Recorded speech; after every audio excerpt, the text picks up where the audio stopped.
स्वागत है आपका एक बार फिर एक और न्यू वीडियो में। तो मेरा नाम है मुकेश और आज हम बात करने वाले हैं एसआईपी के बारे में।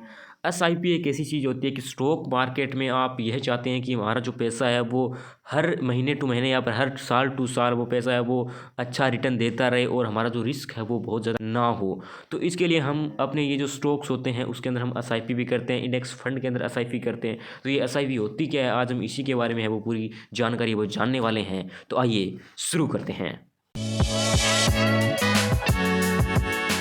यहाँ पर हम सबसे पहले बात कर लेते हैं एसआईपी के बारे में। एसआईपी का मतलब होता है सिस्टमेटिक इन्वेस्टमेंट प्लान, यानी एसआईपी। एसआईपी के अंदर क्या होता है कि हम महीने टू महीने कोई एक अमाउंट होता है जो किसी भी स्टॉक के अंदर या फिर किसी भी इंडेक्स के अंदर है वो डालते रहते हैं और वो जो धीरे धीरे उस पर हमें अच्छा एक वो रिटर्न है वो मिलता रहता है।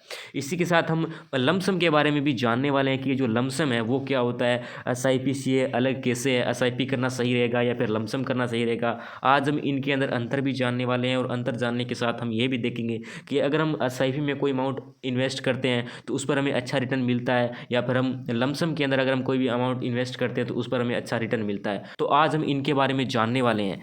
तो यहाँ पर हम सबसे पहले यहाँ पर एसआईपी के बारे में है वो जानने वाले हैं। एसआईपी का मतलब होता है सिस्टमेटिक इन्वेस्टमेंट प्लान। तो एसआईपी हम किसी भी स्टॉक के अंदर भी कर सकते हैं और किसी भी इंडेक्स फंड के अंदर हम कर सकते हैं।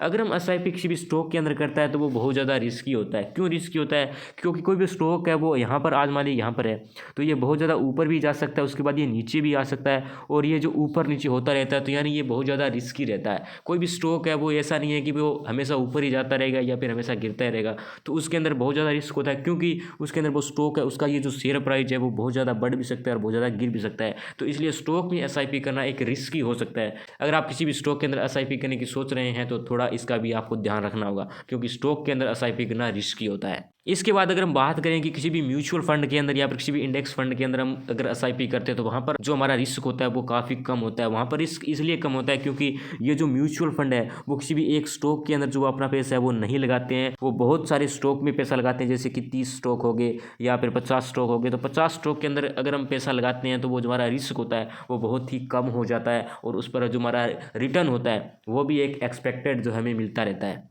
इसके बाद हम एसआईपी के एग्जांपल्स के बारे में भी अपन बात कर लेते हैं। ये जो एसआईपी होती है ये हर महीने टू महीने होते हैं। मान लेते हैं कि हमारे पास 5,000 रुपये हैं और हम हर महीने इस 5,000 रुपये को किसी भी इंडेक्स फंड के अंदर हम डालते रहते हैं तो उस पर हमें 12% का रिटर्न है वो मिलता है और हम 5 साल के लिए डालते हैं 5,000 रुपये हर महीने। तो जो हमारा अमाउंट होता है वो हो जाता है 3 लाख रुपये और जो इन्वेस्टमेंट अमाउंट है यानी इतने रुपये तो हमने किसी भी स्टॉक के अंदर डाल दिए और वो जो पैसे होते हैं वो 5 साल के अंदर 3 लाख से बढ़कर यहाँ पर 4,12,432 रुपये है वो हो जाते हैं। अगर हम इसी इन्वेस्टमेंट को यहाँ पर 5 साल से बढ़कर 20 साल कर देते हैं तो जो हमारा एक्सपेक्टेड जो अमाउंट है वो कितना बड़ा हो जाता है। देखिए अगर हम 5,000 रुपये यहाँ पर हम हर महीने इन्वेस्ट करते हैं स्टॉक के अंदर या फिर इंडेक्स के अंदर और उस पर 12% का रिटर्न हमें मिलता है और वो 20 साल के लिए हम होल्ड करते रहते हैं तो जो हमारा इन्वेस्ट अमाउंट है वो हो जाता है 12 लाख रुपये और उसके बाद जो हमारा 12 लाख से बढ़कर ये जो अमाउंट होता है वो हो जाता है 49,95,740 रुपये। तो आप अंदाज़ा लगा सकते हैं कि 20 साल के अंदर जो हमारे 12 लाख रुपए थे वो यहाँ पर 49 लाख रुपए में बदल गए। इसके बाद हम ये देखते हैं कि ये जो हमारा अमाउंट है हम 30 साल के लिए इसमें होल्ड करते हैं तो जो हमारा 5,000 रुपये हम हर महीने इसमें डाल रहे थे इंडेक्स के अंदर और हमें 12% की रिटर्न है वो मिल गई है तो हमारा जो इन्वेस्टमेंट अमाउंट है वो 18 लाख रुपये होता है और जो हमारा टोटल अमाउंट हो जाता है वो हो जाता है 1,76,49,569 रुपये। तो आप सोच कर देखिए कि आप सिर्फ आप 5,000 रुपये आप किसी भी इंडेक्स के अंदर डालते रहते हैं 5,000 रुपये हर महीने और में 12% का रिटर्न है वो मिल जाता है तो 30 साल के बाद आप करोड़पति है वो बन जाते हैं। तो आप ये सोचकर देखिए कि एसआईपी के अंदर है वो कितनी ज़्यादा पावर होती है। इसके बाद अपन बात करते हैं लमसम के बारे में। यह जो लमसम होता है इसका क्या मतलब है और ये एसआईपी से कैसे डिफरेंट है। एसआईपी के अंदर क्या हो रहा था कि हम कोई भी अमाउंट मान लो 5,000 रुपये है तो हम इंडेक्स के अंदर हर महीने टू महीने वो हम उसके अंदर डाल रहे थे और जो हमारा अमाउंट है वो धीरे धीरे ऊपर जा रहा था। ठीक है, तो इसके अंदर क्या होता है कि हमारे पास एक अमाउंट होता है, मान लेते हैं 1 लाख रुपये या फिर 2 लाख रुपये या फिर 5 लाख रुपये। तो हम एक साथ ही किसी भी इंडेक्स फंड के अंदर हम उसको एक साथ डाल देते हैं और उसको फिर 5 साल के लिए या फिर 20 साल के लिए या फिर 40 साल के लिए उसको होल्ड करते रहते हैं। तो इसी प्रकार ये जो एसआईपी है उससे अलग होता है। अगर हम किसी भी स्टॉक के लमसम करते हैं तो ये जो है काफ़ी रिस्की रहता है। क्यों रिस्की रहता है कि मान लेते हैं कोई स्टॉक है, ठीक है, उसके अंदर हमने एक साथ 1 लाख रुपए डाल दिए, तो वो स्टॉक अगर ऊपर जाएगा तो ही हमें फ़ायदा होगा, अगर वो नीचे गिर गया तो हमें लॉस हो जाएगा। तो इसलिए किसी भी स्टॉक के अंदर एक साथ इन्वेस्ट करना रिस्की रहता है और उसके अंदर जो हमारा फ़ायदा है वो भी बहुत ज़्यादा होता है। क्यों होता है? क्योंकि किसी भी चीज़ के अंदर जितना ज़्यादा रिस्क होगा उतना ज़्यादा हमें रिवॉर्ड भी मिलता है।